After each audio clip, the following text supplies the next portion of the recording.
দৃশ্যত সব ঠিকই ছিল হজরত শাহজালাল আন্তর্জাতিক বিমানবন্দরের তৃতীয় টার্মিনালে।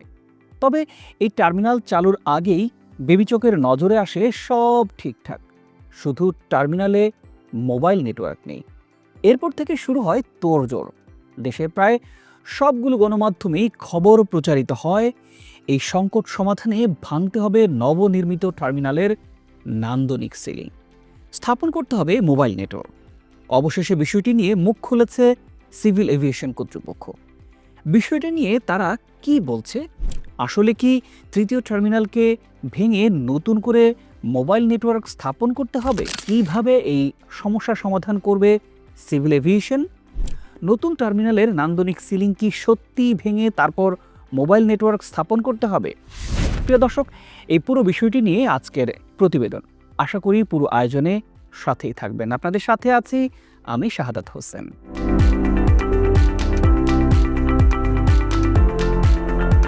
নতুন এই টার্মিনালটির নির্মাণ কাজ শেষ হওয়ার পর যখন উদ্বোধনের অপেক্ষায় দেশের মানুষ, ঠিক তখনই ধরা পড়ল বিশাল এক ভুল।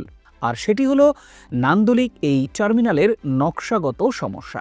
সবই করা হয়েছে শুধুমাত্র নেটওয়ার্ক ছাড়া। যাত্রী সেবা, নিরাপত্তা, নজরদারি, ইমিগ্রেশন, বিমান চলাচল ব্যবস্থাপনা, এই সব কিছুই এখন মোবাইল নেটওয়ার্ক নির্ভর।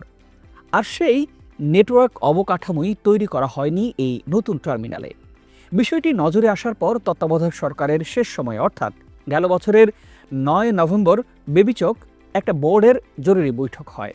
বৈঠকে টার্মিনাল ভবনের ভেতরে মোবাইল নেটওয়ার্ক স্থাপন করতে বলা হয়। এজন্য সিলিংয়ের একাংশ ভেঙে ফেলার কথাও বলা হয়। মূলত ডিজাইনে মোবাইল নেটওয়ার্কের বিষয়টি পরিকল্পনায় না থাকার খেসারত দিতে হয় বেবিচককে।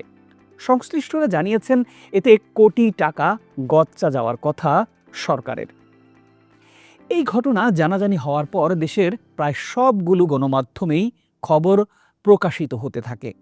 প্রায় 21,000 কোটি টাকার একটি আন্তর্জাতিক মানের টার্মিনালে কিভাবে মোবাইল নেটওয়ার্কের মতো মৌলিক বিষয় বাদ পড়ে গেল? এটা কি শুধুই ভুল, নাকি পরিকল্পনায় বড় ধরনের এক গাফিলতি? কেন এমনটি করা হলো? এখন এই সমস্যার সমাধান ঠিক কিভাবে করা হবে? এমন সব প্রশ্ন তৈরি হয় সাধারণ মানুষের মধ্যে।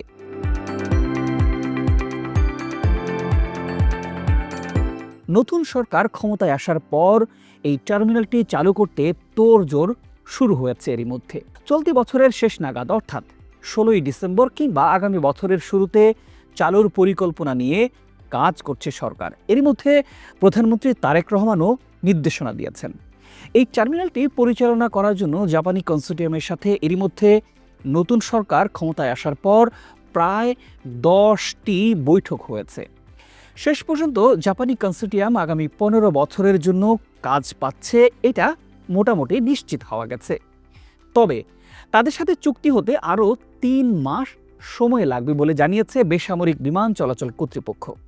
সম্প্রতি aviation and tourism journalist forum of Bangladesh ATJFB সদস্যদের সঙ্গে এক বৈঠকে প্রতিষ্ঠানটির chairman air vice marshal Mohammad Mostafa Mahmud Siddique কথা বলেছেন মোবাইল নেটওয়ার্ক স্থাপন করার এই গুরুত্বপূর্ণ বিষয়টি নিয়ে। এই সমস্যা সমাধানে রাষ্ট্রীয় টেলিকম প্রতিষ্ঠান টেলিটক কাজ করছে জানিয়ে বেবিচক চেয়ারম্যান জানান, সিলিং ভাঙতে হবে না, তবে কিছু জায়গায় সিলিং তুলে অ্যান্টেনা বসানোর কাজ চলছে। ইন্টারনেট ও মোবাইল নেটওয়ার্কের দুর্বল কভারেজ সমস্যার সমাধানে একটি অত্যাধুনিক ডিস্ট্রিবিউটেড অ্যান্টেনা সিস্টেম বা ডিএএস চালু করা হচ্ছে। থার্ড টাইমে যেটা হয়েছে, আপনার কয়েকটা জায়গায় সিলিং যে আছে, শুধু সিলিং খুলে রাউটার অথবা রিলে বক্সের মতো মেকানিজম করা হয়েছে। It is not related to very much major changes in the infrastructure of it. শুধুমাত্র আপনার দুইটা জায়গায় আপনার একটু প্যাসেজ খুলে সেখানে রাউটার মতো রিলে মেকানিজম অথবা রাউটার বসানো হয়েছে, ইনশাআল্লাহ for better coverage, nothing that অন্য কোনো ইনফ্রাস্ট্রাকচার চেঞ্জ করতে হবে না। এর মাধ্যমে টার্মিনালের যে কোনো প্রান্তে সব অপারেটরের নেটওয়ার্ক সমানভাবে ব্যবহার করা যাবে। এই ব্যবস্থা বসানোর জন্য কোথাও কোথাও সিলিং সামান্য খুলে রাউটার বা রিলে বক্স স্থাপন করা হয়েছে। যেমন একটি লাইট বসানোর সময় অল্প অংশ খোলা লাগে। এটি বড় কোনো অবকাঠামোগত বা স্ট্রাকচারাল কোনো পরিবর্তন নয়, বরং সীমিত পরিসরে টেকনিক্যাল কাজ বলেও জানান বেবিচক চেয়ারম্যান। এই টার্মিনালে টেলিটক নেটওয়ার্ক অন্যান্য মোবাইল অপারেটরদেরকে এই সিস্টেমের সঙ্গে যুক্ত করবে। ফলে ভবিষ্যতে যাত্রীরা এক ছাদের নিচে সব নেটওয়ার্কে সমান সুবিধা পাবেন বলে জানানো হয়। তবে প্রশ্ন এখানেই শেষ নয়। নির্মাণ কাজ প্রায় শেষ হওয়ার পর কেন এমন একটি মৌলিক বিষয় ধরা পড়ল? নকশা অনুমোদনের সময় কি কেউ এই বিষয়টি যাচাই করেনি?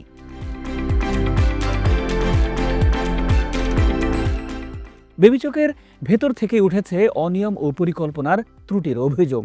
সিলিংয়ের নকশা, অভ্যন্তরীণ সাজসজ্জা, ছাদের ভেতরে অবকাঠামো সবখানেই কিছুটা ত্রুটির ইঙ্গিত মিলছে। এক কর্মকর্তা অবশ্য বলছেন, থার্ড টার্মিনালটি এত সুন্দরভাবে করা হয়েছে যে বিশ্বের বিভিন্ন দেশের বিমানবন্দরকেও হার মানাতে সক্ষম। 2017 সালের 24শে অক্টোবর একনেকে শাহজালাল আন্তর্জাতিক বিমানবন্দরের সম্প্রসারণ প্রকল্পের অনুমোদন দেওয়া হয়।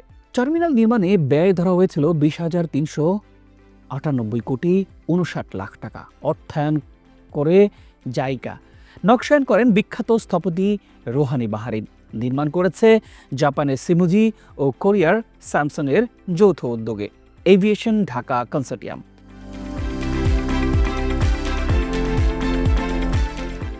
বড় আন্তর্জাতিক অংশীদারিত্বের পরও এমন ভুল স্বাভাবিকভাবেই নানান প্রশ্নের জন্ম দিয়েছে সাধারণ মানুষের মধ্যে। এখন প্রশ্ন থেকেই যায়, এই ভুলের দায় আসলে কার?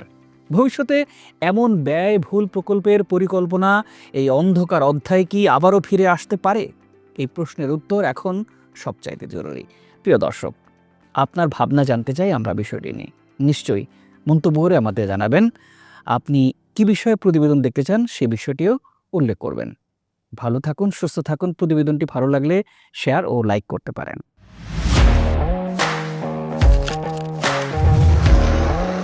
প্রফেশনাল স্টুডিও খুঁজছেন?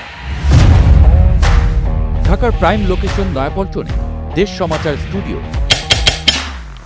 আপনার কন্টেন্ট প্রোডাকশনের নির্ভরযোগ্য ঠিকানা। এখানে পাবেন 4K ক্যামেরায় মাল্টি অ্যাঙ্গেল রেকর্ডিং, আছে গ্রিন ও ব্ল্যাক স্ক্রিন সেটআপ, উন্নত মানের মাইক্রোফোন ও sound proof voice over booth. আপনার পছন্দ মতো স্টুডিও ডিজাইন করার সুযোগও থাকছে।